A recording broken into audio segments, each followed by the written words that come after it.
हमारा कोई नाश नहीं कर सकता, हमारे कर्म ही हमको दंड देते हैं। हे भाई, तुम्हें जो मानव देह मिली है इसका तुम नाश मत कर दो। ये नाश किया जाता है क्या?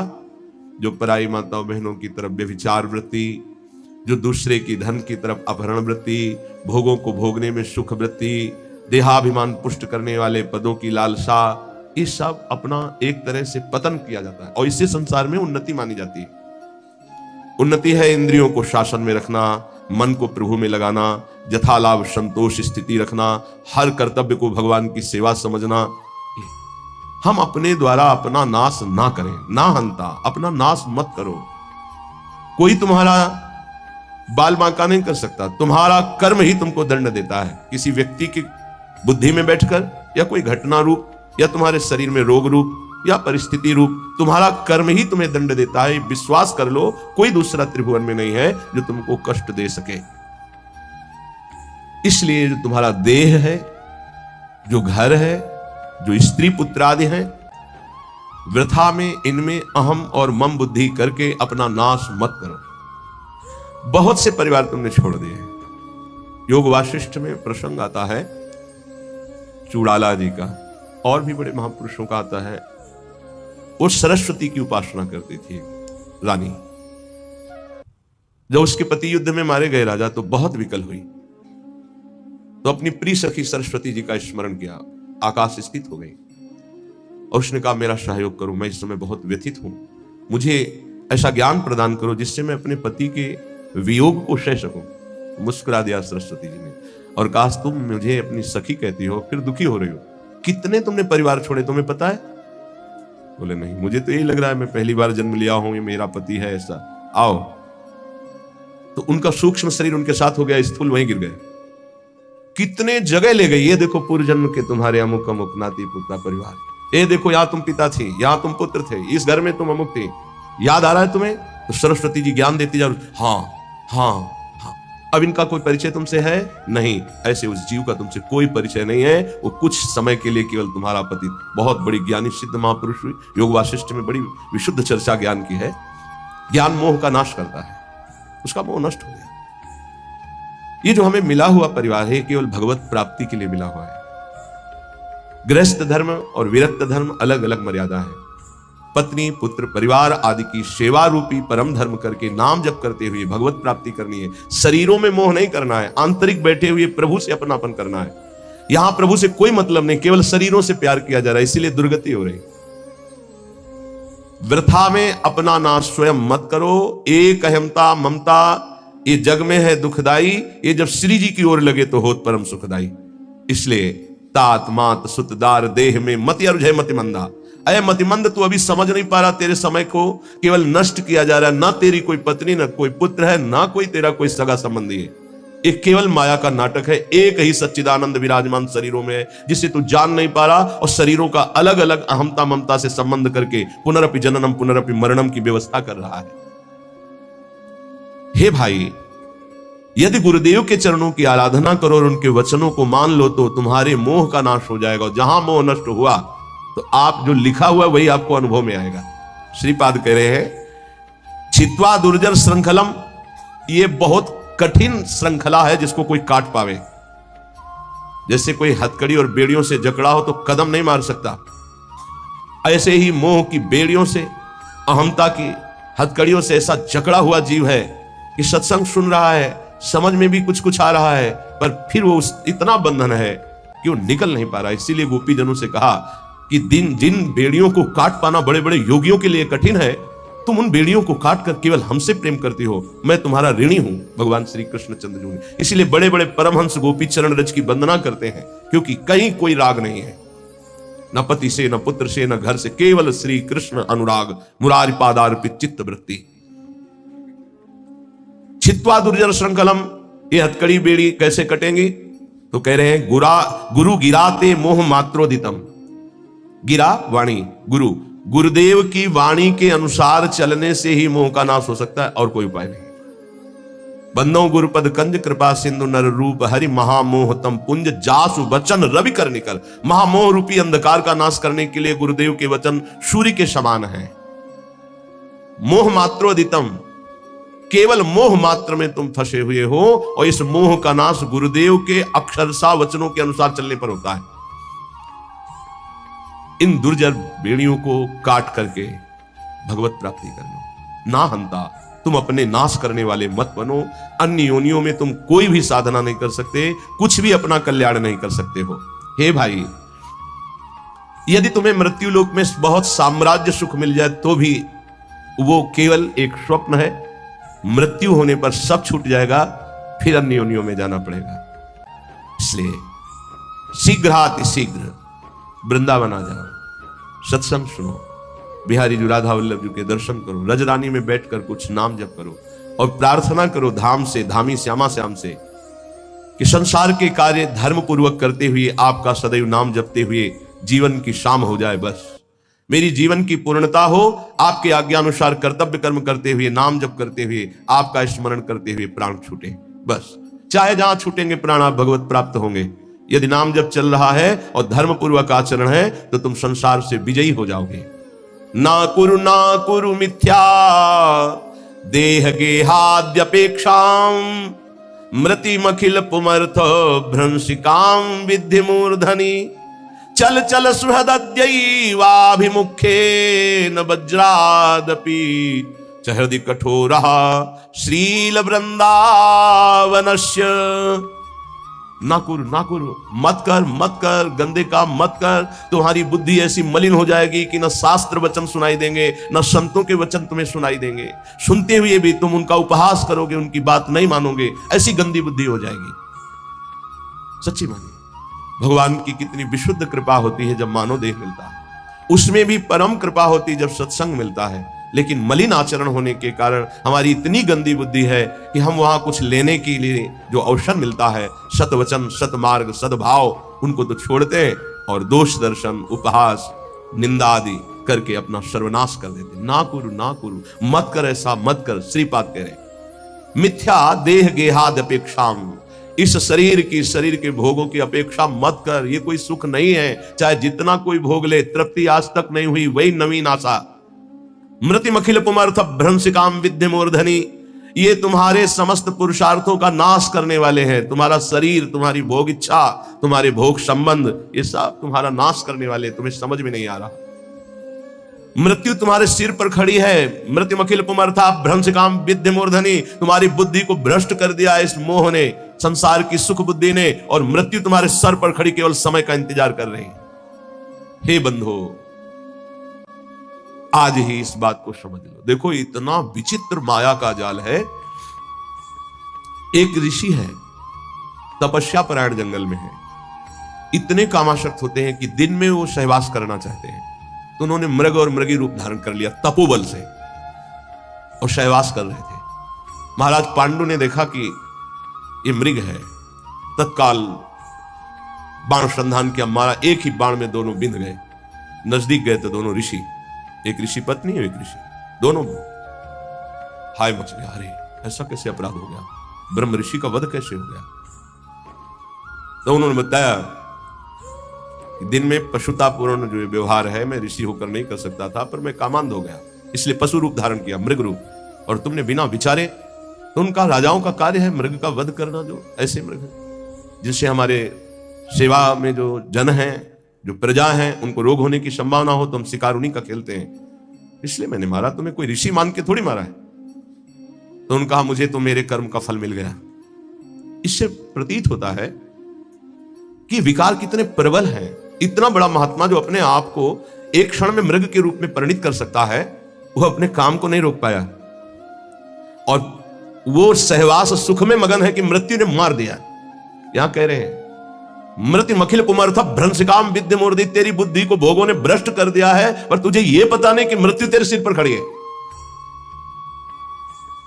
हम बड़े आनंद में मगन हो रहे हैं, किन्हीं भोगों में, किन्हीं विलासिता में, और मृत्यु एक एक सेकंड गिन रही है। ये सेकंड गया, ये सेकंड गया, ये से, और ऐसा प्रहार करेगी, फिर तुम्हारे पास कुछ भी बनाने के लिए समय नहीं रहेगा। मन पछते है और शर्मिते। इसलिए कह रहे, चल चल सुहृद दैवाभिमुखेन वज्रादपि च हृदि कठोरः श्रील वृंदावनस्य। कठोर कर ले अपने हृदय को वज्र के समान, किसी के भी मोह भरे आंसुओं में मत फंस और सत्संग सुन और चल चल भगवत मार्ग में चल। गृहस्थ धर्म में रहते हुए, परिवार का पोषण करते हुए, नाम जप करते हुए, भगवत कथा गायन, भगवत कथा श्रवण, भगवत नाम कीर्तन, ये है चल चल चल, भगवत मार्ग में चल। गंदे मार्ग में ना करो, ऐसा कार्य मत कर, ऐसा मत करके तू अपना नाश कर ले। देखो महापुरुष जन करुणा करके कह रहे हैं, वो तो भगवत प्राप्त है, उनको क्या फर्क पड़ता है, तुम माया में लगो या प्रभु में लगो। पर एक विशेष संतों के हृदय में प्रियता होती है, वही प्रियता डांटती है, मत कर, ऐसा मत कर, कठोर हृदय बन, इनके आंसुओं पे मत आ, सतमार्ग पे चल। चलो तुम ऐसे परिवार में हो जहां कलह हो सकती, तिलक मत लगाओ, मत कंठी बांधो, मत ठाकुर सेवा विराजमान करो, और अंदर अंदर रो रो कर पुकार सकते हो, राधा राधा, अंदर ही अंदर कोई जाने ना, भगवत प्राप्ति हो जाएगी। बात मान लो, भगवत प्राप्ति के लिए हम अपने जीवन को अन्य कोई आश्रय, अन्य कोई संबंधों में नहीं खोने वाले। भगवत प्राप्ति के लिए हमारा जीवन है। अब हम भगवत प्राप्ति करके रहेंगे। अगर हमारे ऊपर ऐसा शासन है कि हम बाहरी भागवतिक रूप नहीं धारण कर सकते तो ना धारण करो, झगड़ा कलह नहीं करना। पर राधा राधा करने में कौन जान पाएगा? चुपचाप अंदर ही अंदर राधा राधा। रावण कभी नहीं जान पाया कि विभीषण इतने महान भागवत हैं, जानने की भी कोशिश की तो भी नहीं जान पाया। ऐसी चतुरता से भजन किया और पूरे भवन में लिखा हुआ था राम राम राम, राम नाम अंकित गणेशो। हनुमान जी महाराज ने यही देखकर अंदर प्रवेश किया कि लंका निश्चर निकर निवासा, यहां कहां सज्जन कर वासा, यहां साधु कैसे हो सकता है? क्योंकि साधु के ही मकान में भगवान नाम अंकित होते हैं, यहां साधु कैसे हो सकता है? राम राम। सूचना रावण के पास पहुंची थी कि राम राम लिखे हुए है, ये क्या है? आपका भाई है, महामंत्री पद में भी है, लेकिन आपका विरोधी है। गया मंदोदरी कहे ये कैसे? उनका प्रभु हमें किसी और का नाम नहीं लिखे, आप और रावण, रा मंदोदरी मां राम। बड़ा प्रसन्न हुआ, हे सब गलत कहते, मेरा भ्राता मुझे बहुत प्रेम। भक्त कभी झगड़ा नहीं करता है। लात मारा तो भी झगड़ा किया क्या? तुम पितु सरिस भले ही मुहि मारा, राम भजे हित ना। अब खुल के बात होने लगी। पहले आग को बढ़ाओ, अंदर भक्ति की आग को, और जब इस कोटि की आग, फिर सब भस्म हो जाएगा, कोई तुम्हें छू नहीं सकेगा। 5 वर्ष के प्रहलाद जी का त्रिभुवनपति महाबलशाली हिरण्यकश्यप तनिक भी बाल बांका नहीं कर पाया। वही भगवान हमारे भी है, प्रहलाद जी के ही केवल नहीं, हमारे भी हरि है। इसलिए अपने भाव को छुपाकर पहले चिंगारी को ज्यादा प्रकाशित करोगे तो एक बूंद पानी में बुझ जाएगी, लेकिन जब ज्वाला हो जाएगी, हाँ, तो एक आग होती है जो समुद्र में भी पैदा हो जाती है, बड़वानल। आप देखो, हमने देखा है कि जल से भी आग निकल रही है, ऐसे वो जैसे ज्वालामुखी ना, तो जल से भी हमने देखा कि ऐसे लाल एकदम आग की लपटें निकल रही हैं। बड़ा विचित्र भगवान का खेल। जल भी नहीं बुझा सकते, जल में ही तो बड़वानल पैदा होता है, समुद्र में ही। ऐसे ही तुम्हारे हृदय में जब भक्ति का बड़वानल आ जाएगा तो पूरा संसार खिलाफ हो जाए तो भी कुछ नहीं बिगड़ने वाला। इसलिए अपनी भक्ति को जो चिंगारी हुई है उसे छुपाओ और बढ़ने दो, उसे बढ़ने दो। बाहरी कुछ ऐसा मत करो, यदि विरोध हो रहा है अंदर ही अंदर इतना बढ़ा लो कि फिर ताल ठोक के मैदान पे आ जाओ। काम क्रोध लोभ मोह मद कोई भी परास्त नहीं कर सकता। फिर हरि हर समय तुम्हारे नेत्रों में बसे रहेंगे। पर हमें जीवन खोना नहीं है। श्रीपाद कह रहे हैं, हृदय कठोर, कठोर हृदय बना लो। तुम्हें कोई गाली दे, अपमान करे, तिरस्कार करे, बिल्कुल अंदर हलचल मत पैदा होने दो। राधा राधा राधा राधा, निकल जाओगे। अद्यैव मूर्ख चल सर्वमिदं विहाय, वृंदावनाय सकलार्थ सुरद्रुमाय, श्री राधिका सुरतनाथ विशुद्ध भाव, शत्राय मैव कुरुकृत्य समाप्त्यपेक्षां। भाई ये सब तुम्हें अंत में छोड़ देंगे, तुम सबको छोड़ दोगे।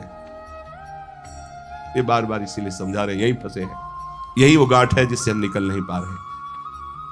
सुत बनिता जान स्वार्थ रत, ना करुणे सभी ते, अंत ही तो ही तजेंगे पामर, तू न तजे अब ही ते, मन पछतई है अवसर बीते।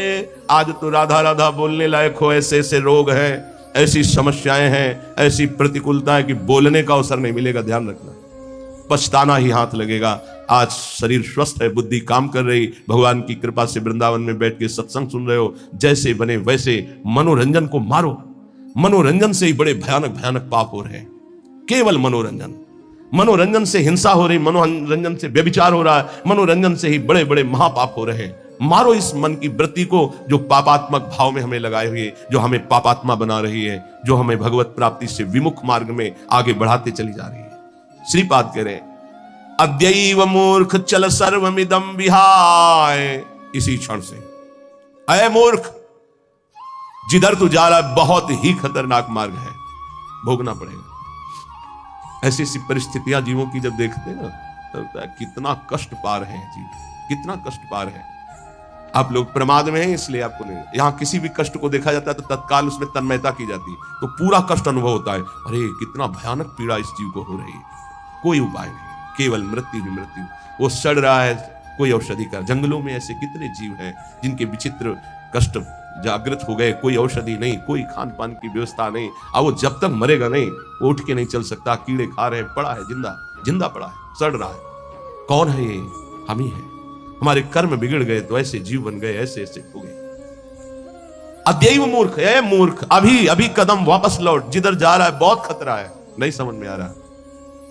बहुत विचित्र गति माया की है।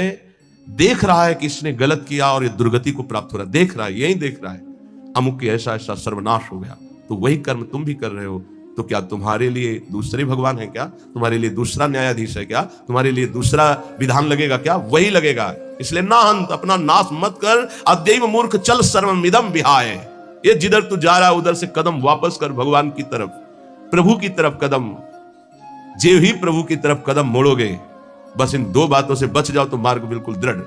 पहला, भय या प्रलोभन, तुम्हें रोका जाएगा या भारी सुख सुविधा देके या भारी दुख दुविधा देके।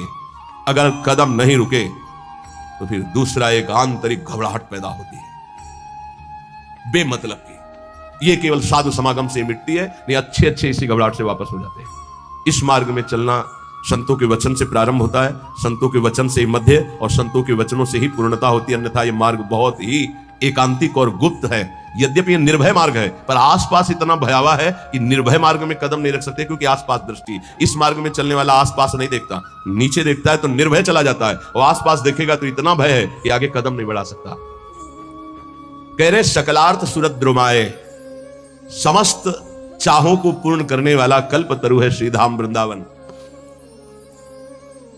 श्री राधिका सुरतनाथ विशुद्ध भाव, श्री प्रिया प्रीतम का विशुद्ध प्रेम रस प्रदान करने में समर्थ है वृंदावन।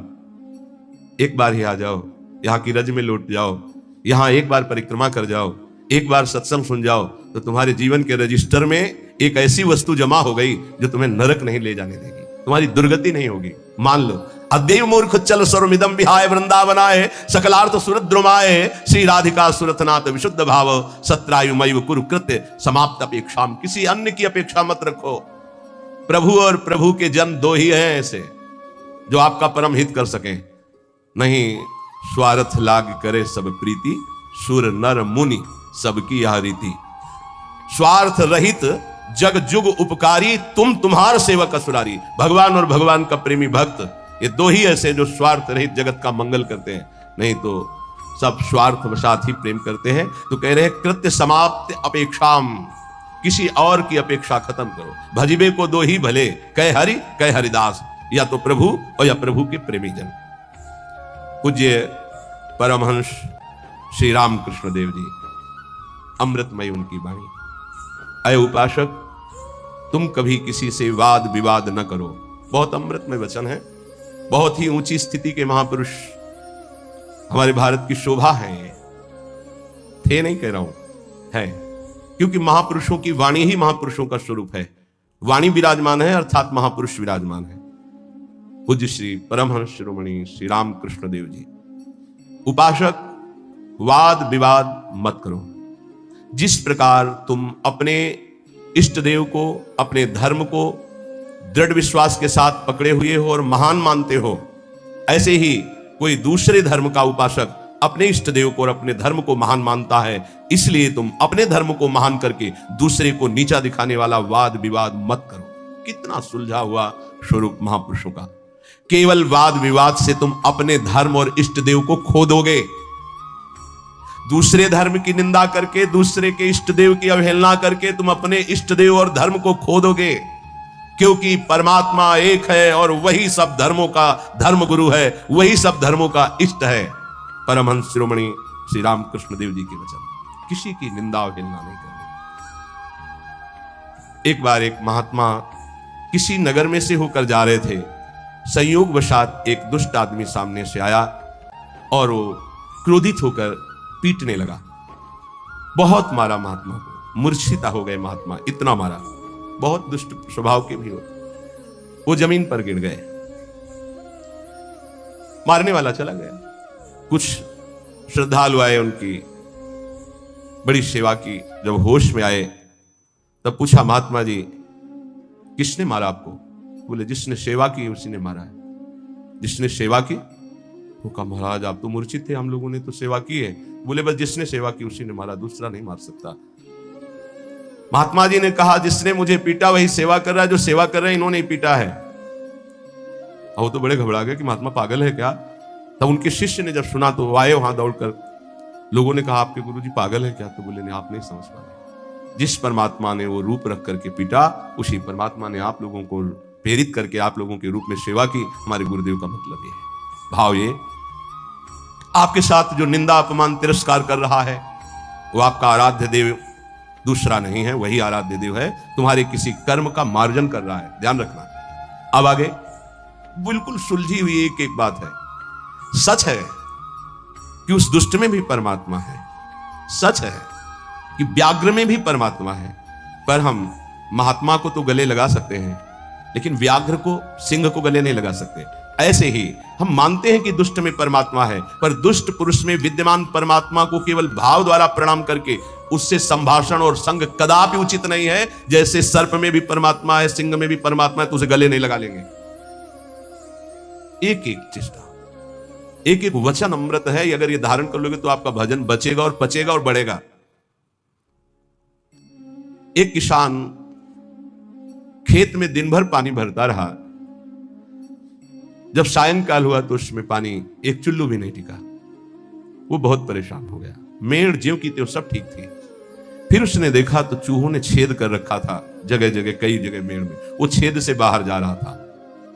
उपासक समझे, पूरा जीवन साधना करते हो जाता है लेकिन साधन संपत्ति एक चुल्लू भी नहीं बचती। किनकी? जिनके इंद्री रूपी चूहों ने छेद कर दिया है हृदय रूपी घर में। क्या? कभी ये भोग, कभी वो भोग, कभी वो भोग। जो अपनी इंद्रियों को भोगों के संयोग में मनोरंजन करते हैं और साधना भी करते हैं, तो पूरे जीवन की शाम हो जाती, पर उनके हृदय रूपी खेत में एक चुल्लू भी साधन नहीं बचता, सब क्षीण हो जाता है। रामकृष्ण देव परमहंस जी कह रहे हैं, जब उपासक इंद्रियों के बिलों को बंद कर देता है, फिर कीर्ति की इच्छा उसके अंदर जागृत होती है, तो ये मेड़ टूट जाना होता है। अगर मेड़ टूट गई तो भी बड़ी जल्दी धारा बाहर निकल जाएगी खेत से जल की। कीर्ति की चाह उत्पन्न होती है कि मेरा यश हो जाए। गई जीवन की भजन संपत्ति कीर्ति की चाह में गई। कीर्ति भजन को छीण कर देती है। यदि आपके अंदर चाह नहीं हो, इष्ट के द्वारा कीर्ति होती, जैसे सेवक जी महाराज कह रहे हैं, जय जय श्री हरिवंश नाम गुण गाई है। उसके लिए कहा कि बिस्तरे सब जग विमल कीरति साधु संगति। विमल कीरति वो उसके भजन का नाश करने वाली नहीं होगी, क्योंकि इष्ट के द्वारा होती है। कीर्ति की चाह मानो उस किसान की मेड़ टूट जाना है, अर्थात उस साधक का बांध टूट जाना है साधना का। अब उसके आगे उपाधियां लगनी शुरू हो जाती हैं। ये बड़ा उपद्रव है उपाधियां। सरकार, भगवान, अवतार, न जाने क्या क्या।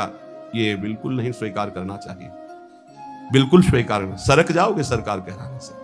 बहुत माया विचित्र है, बहुत विचित्र, बहुत सावधान। ये महापुरुषों की बातें हैं। अब साधक की जहां कीर्ति रूपी मेड़ टूटी, बंधी घाव हो गया वहां से। ये बालू का बांध है। ईश्वर की जितनी आराधना चिंतन सब गया, अपनी कीर्ति का स्मरण करके वो भूलना शुरू हो गया। प्रभु का अहंकार जो मिटाना था वो फिर बढ़कर वैसे ही तैयार हो गया। इसीलिए जन्म भर उपासक को सावधान रहना चाहिए, ना इंद्रियों की विलासता और ना कीर्ति और ना किसी तरह की सिद्धि की वृत्ति। सिद्धि भी बहुत बाधक होती है, भगवत प्राप्ति में बहुत बाधक। मन की बात जान, दुनिया का सब एक से एक अलग अलग क्षेत्र सामने का एकाग्र दृष्टि से देख के संकल्प कर हिल नहीं सकता। एक कदम जैसा चाहे जितना हो उसकी आज्ञा का पालन करेगा ही करेगा। ऐसी बहुत सी तो गुरुजनों की कृपा से इन खाइयों को नांगा जाता है। बिल्कुल दैन्य, बिल्कुल दैन्य। भरी सभा में नीच पुरुष द्वारा पिट जाने पर भी किसी भी तरह का कोई भी भागवतिक प्रभाव ना प्रकट करना, साधारण आदमी की तरह शांत एकदम, यह असाधारण क्षमता होती है। क्यों सह जाए सामने वाला जब इतना कर रहा, भगवान ने हमको तेज दिया, बल दिया है, क्यों सह जाए।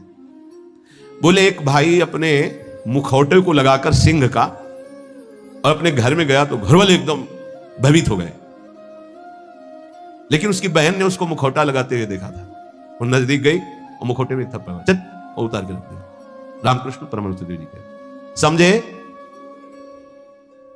ये कोई निज जन, निज संबंधी देख पाएगा कि इन मुखौटों में और कोई नहीं, मेरा प्रिय है, प्रीतम है, दूसरा कोई नहीं।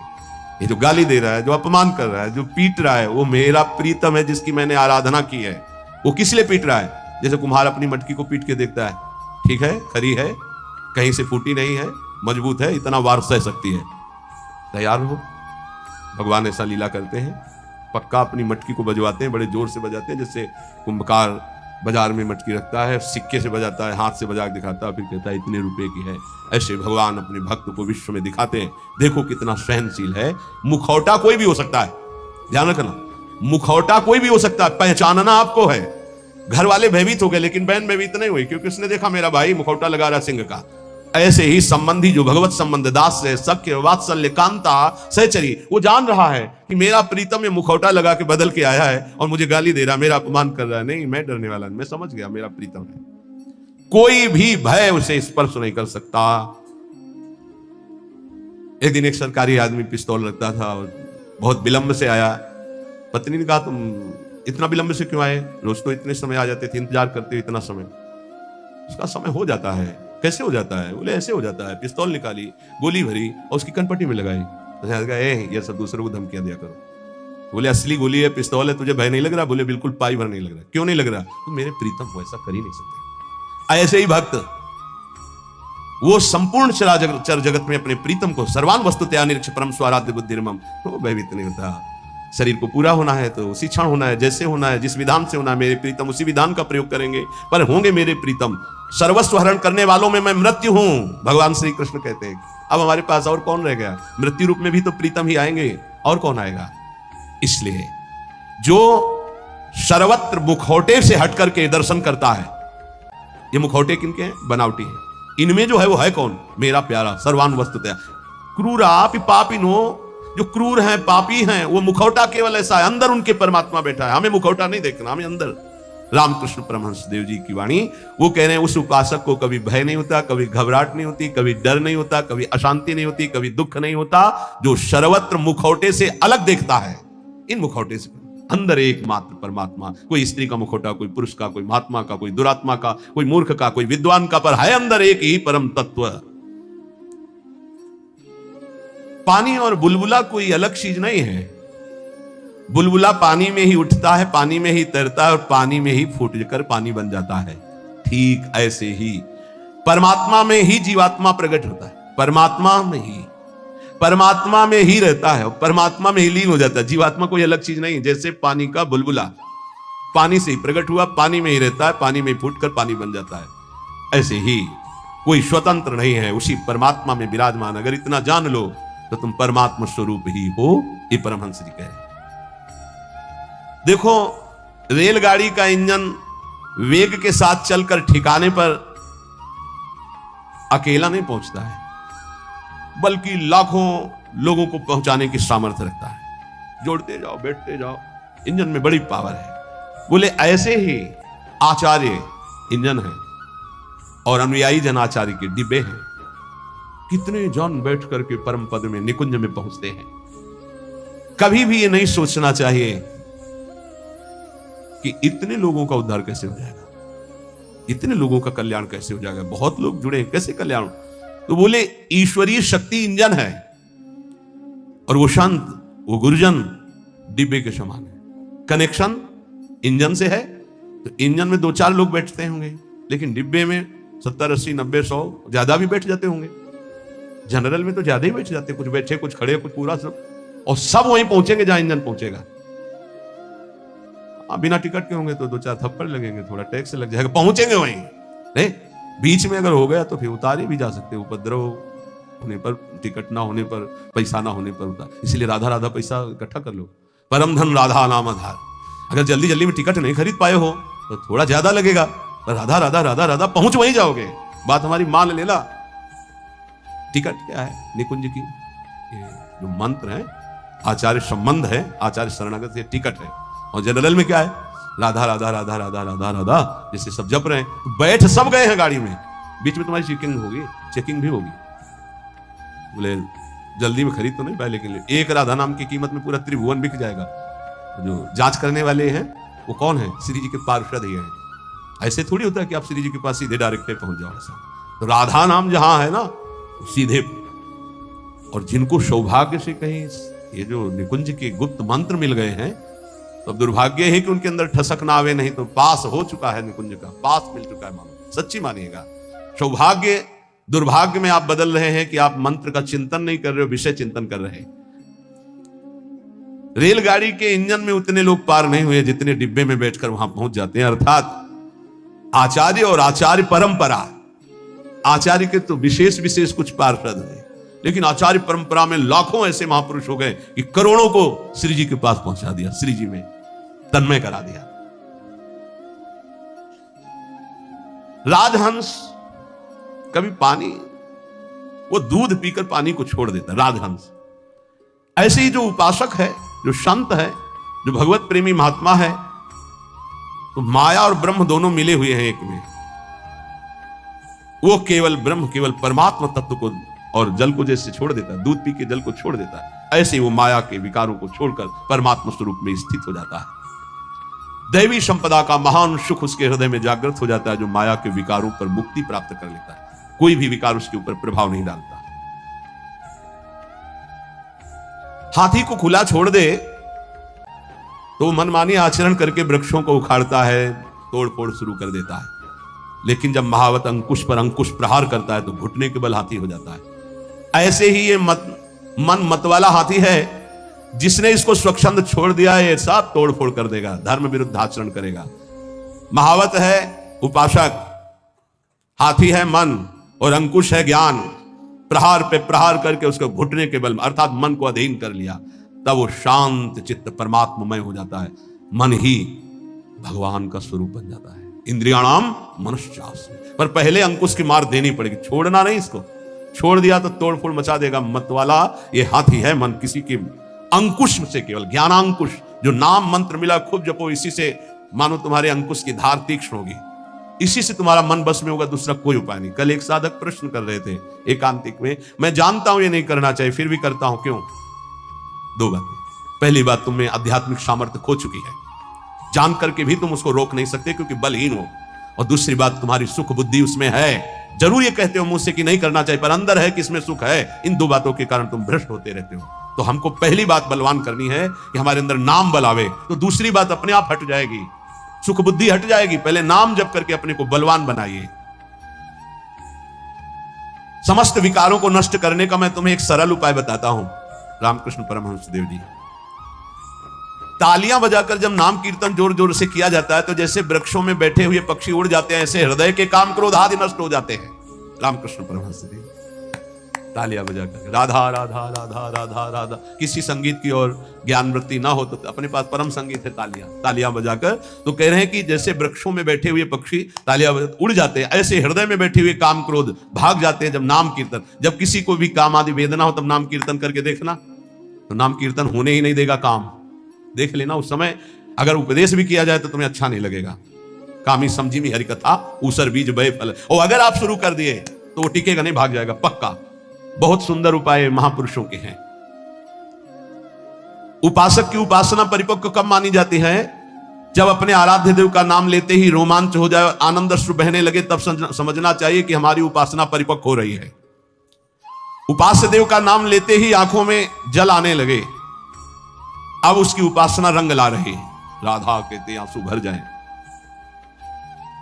एक लकड़हारा जंगल की लकड़ी बेच बेचकर बड़े कष्ट पूर्वक अपना जीवन यापन कर रहा था। अकस्मात उस मार्ग से एक सन्यासी जी आ रहे थे। उन्होंने लकड़हारे के दुख को देखकर कहा, बेटा जंगल में तुम सूखी लकड़ियां बिन रहे हो, इसके आगे बहुत कुछ है। आगे बढ़ो और कुछ तुम्हें प्राप्त हो जाएगा, मैं देख रहा हूं। वो आगे बढ़ा, सूखी लकड़ियां छोड़कर। ध्यान देना, महापुरुषों के उदाहरण साधारण नहीं होते, बात साधारण दिखाई दे रही। जब काफी आगे बढ़ा तो उससे चंदन की खुशबू आई, तो चंदन के वृक्ष मिले। सूखी लकड़ी छोड़कर उसने चंदन की लकड़ी काटी और बाजार में बेचा, अच्छा पैसा आया। फिर शब्द उसके कान में गूंजा कि बेटा और आगे बढ़ो। तो उसने सोचा और आगे अब क्या मिलेगा, तो आगे बढ़ा। क्योंकि उस संत के वचन सत्य सच्चिदानंद से युक्त थे, तो जंगल में उसे एक खान मिली तांबे की। अब तो तांबा बेच करके बहुत, फिर आवाज सुनाई दी और आगे बढ़ो। तो और आगे बढ़ा तो उसे चांदी की खान मिल गई। अब तो बहुत बड़ा धनी हो गया। फिर आवाज आई और आगे बढ़ो, तो आगे बढ़ा तो स्वर्ण की खान मिल गई। बोला आप तो बस यही पूर्णता हो, स्वर्ण ही स्वर्ण। फिर आवाज आई और आगे बढ़ो, तो उसे हीरे की खान मिल गई। अब एक हीरा जीवन भर लकड़ी बेचने वाला लकड़ी बेचता तो उसकी बराबरी नहीं, ऐसे हीरे की खान मिल गई। भावार्थ और अंदर उसका रहस्यार्थ, ये मानो भोगों में फंसा हुआ है। आगे बढ़, आगे बढ़। जैसे जैसे वह अध्यात्म की तरफ बढ़ता है, नाना प्रकार के दिव्य सुख, और आगे बढ़ सिद्धियों के सुख, और आगे बढ़ भावात्मक सुख, शांत सुख, दास्य सुख, वात्सल्य सुख, कांता सुख, सहचर्य, अपूर्ण महामाधुर्य रस में स्थित।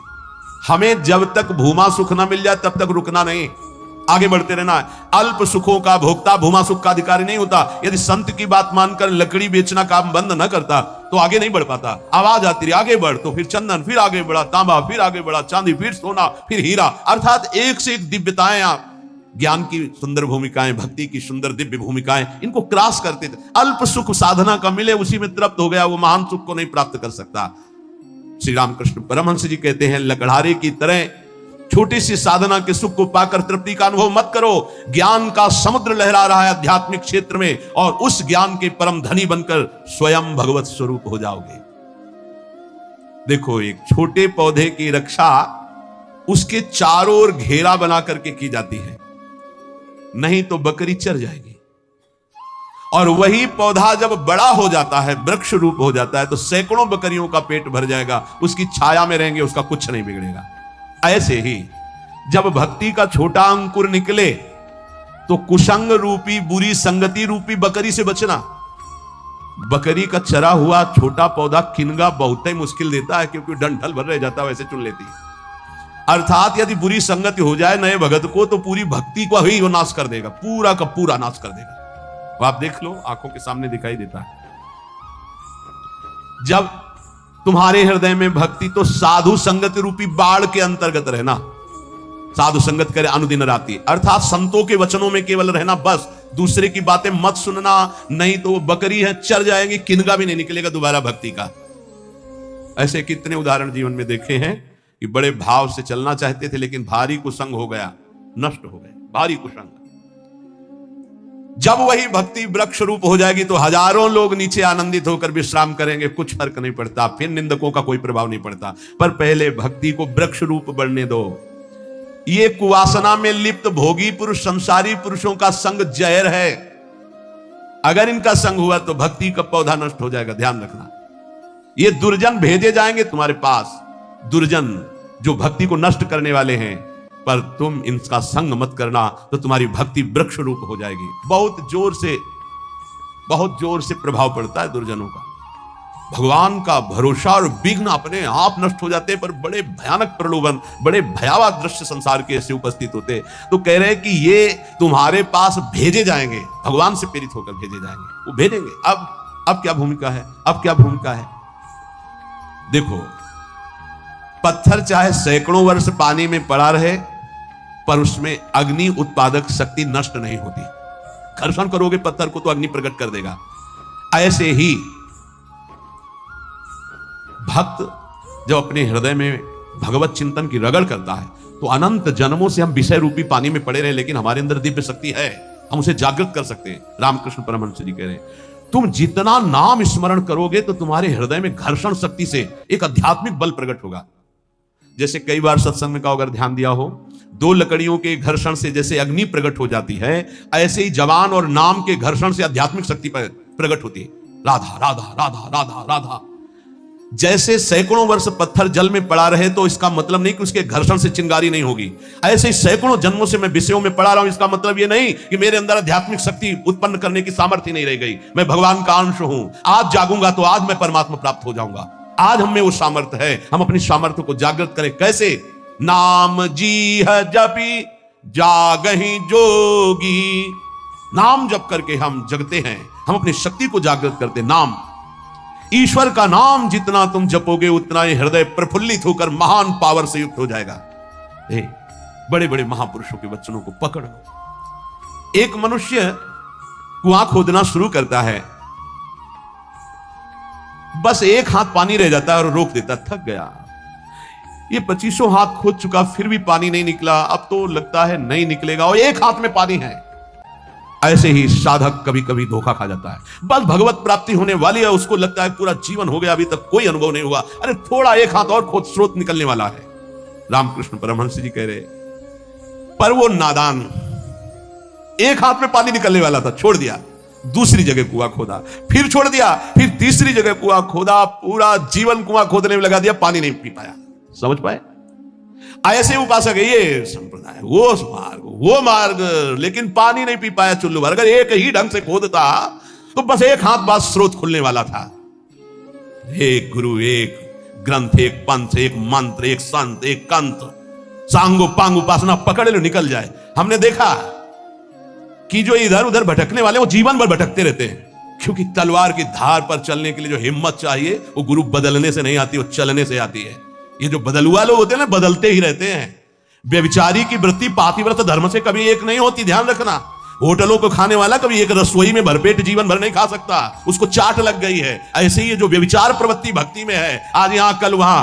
परमहंस जी कह रहे 25 हाथ कुआं खोदा, छोड़ दिया कि यहां पानी नहीं हो, एक हाथ बाद पानी निकलने वाला था। फिर दूसरी जगह खोदा, फिर छोड़ दिया, फिर तीसरी जगह खोदा, जीवन हो गया। कुआं खोदते पानी नहीं मिला। अगर एक में ही उतनी मेहनत और कर देता तो करने नहीं पड़ती, एक हाथ बाद स्रोत था। जिस नाम, जिस मंत्र, जिस गुरुदेव का आश्रय लो, प्रेम भाव वाली परिवर्तन की बात अलग है कि हम प्रेम मार्ग में आगे बढ़ते चले जा रहे हैं, दास से शांत सख्य वात्सल्य, वो बात अलग है। लेकिन ऐसे भाव रखकर कि इससे तो काम नहीं बना, अगला खो देते हैं कुआं, फिर वहां भी काम नहीं बनेगा, ऐसे भटकते रहोगे। बहुत महापुरुषों के वचनों को बहुत समझना चाहिए। ईश्वर पूर्ण है, निर्भर रहने से उसका अनुभव होता है। क्या साधना बताई? निर्भर रहना। निर्भर प्रेम मगन हनुमान। निर्भरता दो प्रकार की, एक बताई बंदर के बच्चे की, एक बताई बिल्ली के बच्चे की।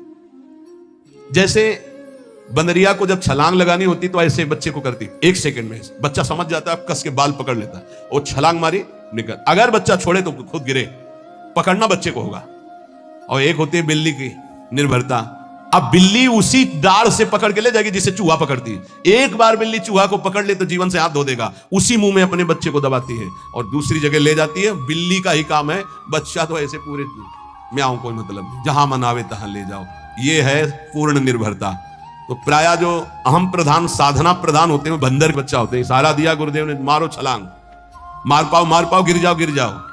लेकिन जो ऐसे होते हैं ना म्याऊं वाले बच्चा, कै बच्चा के पेट और घट करे विनाशन, वो इशारा नहीं देते, वो गोदी में बैठाते कि ये भैया इशारा भी दो, तो ये छलांग मारने वाला नहीं, हम ही को लेके छलांग मारना है। ऐसा बहुत सुखद रहता है ये निर्भरता। तो बोले ईश्वर पूर्ण निर्भरता से प्राप्त होता है। निर्भर प्रेम मगन हनुमाना। निर्भर शब्द का मतलब पूर्ण रूप से अपने आराध्य देव पर ही आश्रित रहना। जिसका एक बार ये निर्भर भाव हो जाता है, उसकी पूर्ण संभाल उसका इष्ट करने लगता है। पूरी मस्ती, पूर्ण संभाल उसकी इष्ट करता है। कर तुम, अकर तुम, अन्यथा कर तुम। बिल्कुल बिल्ली के बच्चा बन के रहो, म्याऊं बोल रहा है। आगे कुछ ज्यादा चतुरता करोगे ना तो उनकी कृपा का तुम अनुभव नहीं कर पाओगे। अगर बिल्कुल ऐसे जो प्यारो करे, निर्भर प्रेम मगन हनुमान। बात समझो, निर्भरता, पूर्ण भरोसा। पर यह बहुत कठिन है, अहंकार देवता निर्भर नहीं होने देते। ईश्वर पूर्ण निर्भय रहने वाले को ही अनुभव में आता है निर्भर। आवश्यकता के पहले व्यवस्था, यह निर्भरता प्रभु के चरणारविंद की। बहुतों ने नाम सुना है अमृत का, लेकिन देखा किसने है? ऐसे ही बहुतों ने ईश्वर का उपदेश शुरू कर दिया है, लेकिन अनुभव किया है क्या? परमहंस गुरुदेव बोल रहे हैं ये धर्म उपदेशकों में कितनों ने धर्म ग्रंथ पढ़कर उपदेश देना शुरू किया, लेकिन देखा ईश्वर को? बहुतों ने अमृत का नाम सुना है, अमृत की चर्चा की, लेकिन अमृत देखा है क्या? नहीं। ऐसे ही बहुतों ने धर्म उपदेश शुरू कर दिया, क्या धर्म उपदेश करने वाले उस ईश्वर को देखा है? अब वो तो परमहंस जी वो बोल रहे हैं बहुतों ने उपदेश दिया लेकिन चखा है, और जिसने चखा है फिर जो बोला है तो बिना किसी प्रयास के स्वाद सबके हृदय में पहुंच जाएगा। ऐसा ही अध्यात्म का अमृत है। अमृत चख करके फिर जो बोला, दो बातें बताई। अमृत सुना सबने, देखा किसी ने, और पढ़ के उस अमृत का उपदेश देना अधूरा, क्योंकि देखा नहीं। अब एक ने चखा है, देखा है, फिर बोल रहा है, तो इस अमृत का प्रभाव यह कि अपने आप सुनने वाले के हृदय में इसका अनुभव होने लगेगा। यह अध्यात्म का अमृत है, प्रेमामृत, भगवदानंद। जिन्होंने अमृत चखा है वो उसका स्वाद जानते हैं। इसी तरह जिसने ईश्वर प्राप्ति कर ली, ईश्वर के सुख का अनुभव कर लिया, वो जब उपदेश करता है तब उसका प्रभाव जन समाज पर जैसे आंधी चले तो सबके आंखों में छा जाएगी धूल, ऐसे सबके आंखों में जो जो सुनेगा अध्यात्म का रंग छा जाएगा। इसलिए उपदेश के पहले उपासक को अपने हृदय में इस प्रेमानंद, परमात्मानंद, भगवदानंद, ज्ञानानंद, विज्ञानानंद, अखंडानंद जिससे संबोधन करो, पहले इसको चखो, देखो, फिर बोलो। यहां क्या होता है? सुना, पढ़ा, बोला नहीं, पहले चखो, खुद भगवदानंद में डूबो। इसलिए नवयोगेश्वरों में श्री प्रबुद्ध जी कहते हैं, महाराज प्रबुद्ध जी, जो वेदों का पारगामी विद्वान, शाब्द ब्रह्म का और पर ब्रह्म का अनुभूत, उसके वचन से हमारा परम कल्याण होगा। ऐसे गुरुदेव का वर्णन करे जो ब्रह्मानुभूति से युक्त और शाब्द ब्रह्म शास्त्रों के परम ज्ञाता हो। लोहा जब तक तपाया जाता है तब तक लाल रहता है, लेकिन जब बाहर निकाल दिया जाता है तो लालिमा खत्म हो जाती है, काला पड़ जाता है। यही दशा मन की है।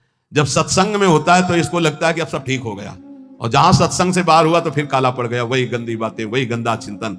देखो इतनी देर से बैठे हो, किसका चिंतन खराब हुआ? धार्मिक विचार, सद्गुण, सद्भावना ये सत्संग में अपने आप प्रकट होती। जैसे लोहे को आग में डाल दो तो लोहे का गुण आग खत्म और आग का गुण लोहे में होगा, लोहा लाल हो जाएगा।